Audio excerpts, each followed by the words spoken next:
Pregnancy కోసం plan చేస్తున్న కపుల్స్కి కొన్ని సలహాలు.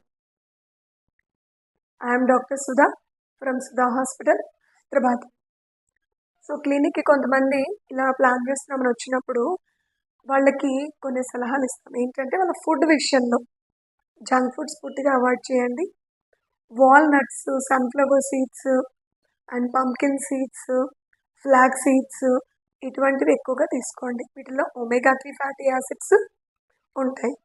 సో ఇవి మీ ఎగ్ యొక్క క్వాలిటీ కానీ లేదా స్పర్మ్ యొక్క క్వాలిటీని ఇంప్రూవ్ చేస్తాయి.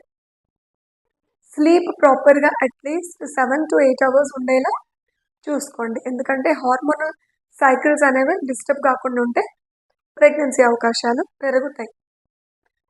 నెక్స్ట్ది స్ట్రెస్ తగ్గించుకునే ప్రయత్నం చేయండి. ఆఫీస్లో కానీ ఇంట్లో కానీ ఇంకా ఇతర విషయాల మీద స్ట్రెస్ కలిగి ఉంటే కనుక దాన్ని తగ్గించుకునేలాగా మీ ప్రాపర్ ప్లానింగ్ చేసుకోవడమో లేదు యోగా మెడిటేషన్ చేయడమో తప్పనిసరి. ఈ చిన్న మార్పులు చేసుకుంటే కూడా ఎక్కువ మందులు వాడకుండానే ప్రెగ్నెన్సీ కన్ఫర్మ్ అయిన వాడిని మేము మా ఎక్స్పీరియన్స్లో కూడా చూసాం. Thank you.